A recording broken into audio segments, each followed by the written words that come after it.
Hello, welcome to special updates of HBM's Cryptid-Corner. This is our update edition. At 93, Oregon man still walks the woods in search of Bigfoot. And we're talking about Peter Byrne. Article on Peter Byrne, which is really great. The video, I wish they had the video here.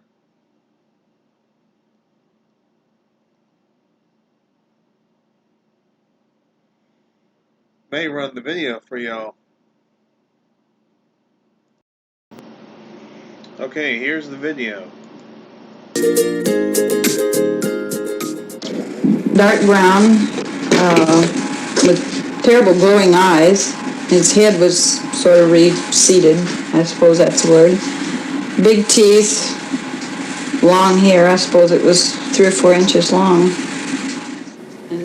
This comes to us from our KGW archive, shot back in 1971. So that woman right there is talking about what she says was her face-to-face encounter with Bigfoot. Oh. Face-to-face, you got to read into that a little bit because she also described what she saw as being 12 feet tall. So here's face-to-face, right? The woman told a reporter back then, almost 50 years ago now, in 1971, that again, this Sasquatch creature, 12 feet in height. I love the archive video. That is so cool. So you guys, the conversation around this legend kind of resurfaced last month after 40-year-old FBI documents were then made public. You know, a lot of people say they don't believe in Bigfoot, including Miss Brenda Braxton. Do you? But some people do. That's all I'm going to say. Christine Pitawanich has your Sunrise Rewind this morning. And Christine, I know you spent some time with a Bigfoot expert. This guy is 93 years old and he's still on the hunt for Sasquatch. Yeah, good morning. He may be in his 90s, but that is not stopping him. Back in the 70s, Peter Byrne ran the Bigfoot Information Center out of the Dalles. Yeah, I didn't know that was there either.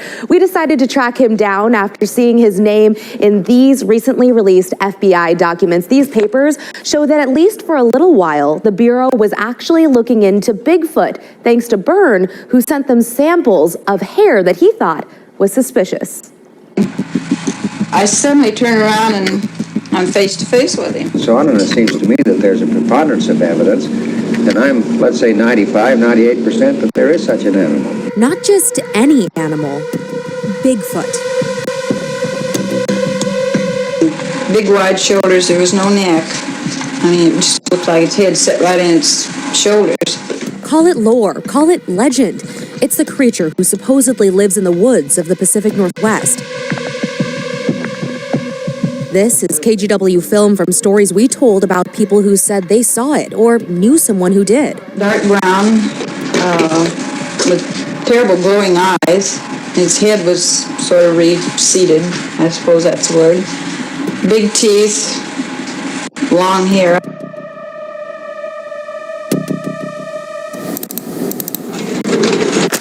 And it was actually these strands of hair that spurred the FBI to do some testing back in 1976, looking into the existence of Bigfoot. There was a very credible sighting. That's 93-year-old Peter Byrne. And we got there quickly. And we searched for hair. And we found hair snagged on some thorn bushes. Byrne was the man who sent the hair samples to the FBI for testing. At the time, he was the head and founder and chief investigator of the Bigfoot Information Center, headquartered in the Dalles. It's 1975. This is my first book. It sold well, sold very well. As for the hair sample, he waited and waited for a response from the FBI. And they might have thought it was a joke. Anyway, never got back to me now. Documents show the FBI tried to convey their findings to Byrne, but the message never got through. That is, until last month, more than 40 years later, when the Bureau publicly released these documents. They say the hair is deer hair. So it wasn't Bigfoot or anything unidentified. But for Byrne, that doesn't matter. It never really did. I've interviewed far too many people. Too many people with credible stories to tell. That's why Byrne, at 93, still walks the woods in Oregon's Coast Range. We keep our voices down. We speak in whispers. He and a few friends have set up motion sensor cameras in the mountains. And something walked here. There's some green grass crushed down just there. The hope with the cameras? that they just might catch a glimpse of the elusive Sasquatch. Have you caught anything at all? Deer, hundreds of deer, hundreds. No Bigfoot, though? No picture, nothing, no. But to Byrne, that's not discouraging. People panic. People panic. They say, what's that? And it's gone. Then there's this video taken in 1967. It hasn't been officially debunked and continues to mystify many. I believe in it. I think there's something there. So Byrne's search for Sasquatch is still on. There is something, definitely.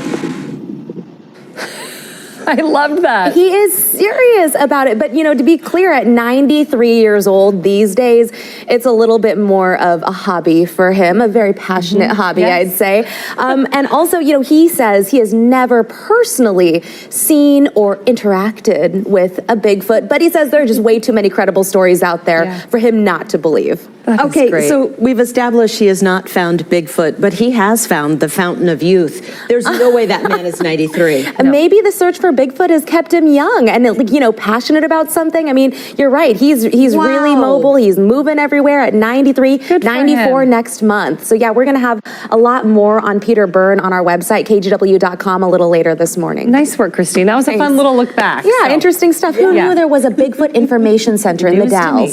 me. All right. BIC. Yeah. Bigfoot Thanks, Information Christine. Center.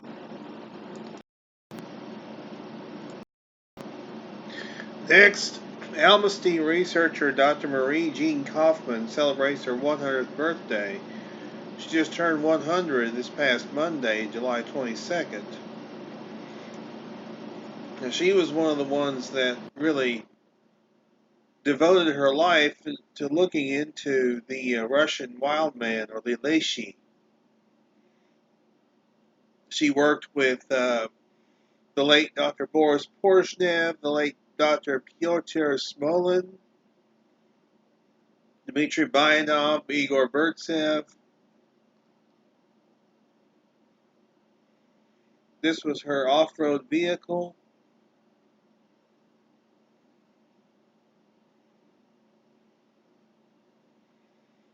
Now, it's interesting, she is French, and she worked with Russian researchers. I'm sure she must have been fluent in Russian.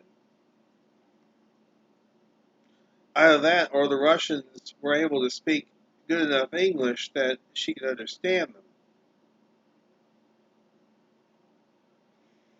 Here's the photo. Now, I'm not sure who this is. Well, Alexander Mashkovtsev.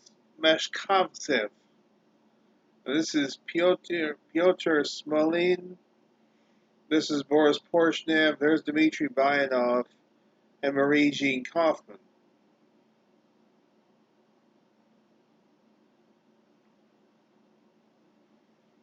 This is Dr. Kaufmann in Paris in 2012.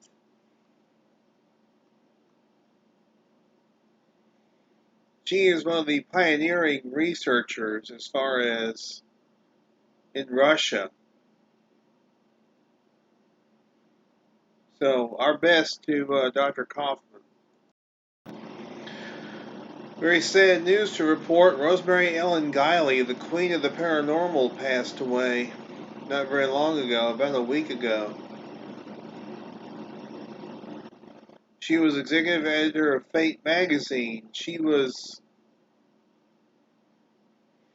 very interested in ghosts, UFOs, aliens, ultra-terrestrials, shadow people, Bigfoot, mysterious creatures, jinn, demons, angels, and fairies.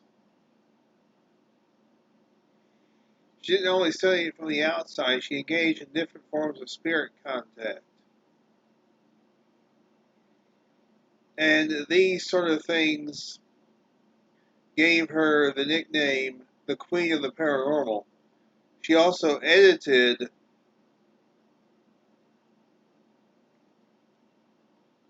or she actually authored a few encyclopedias.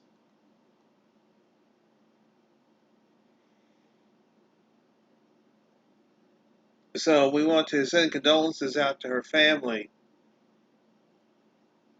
on their loss, and hopefully they'll find some comfort in knowing that she lived a full life.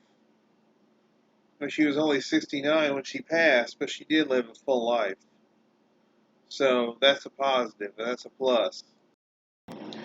Finally, we want to talk about Hancock House and their cryptozoology books. They've published several of them. The newest one I just received the other day, The Making of Hominology, a Science Whose Time Has Come. It's a fascinating book, and I've really been able to read through it. And I'm pretty close to finishing it, actually.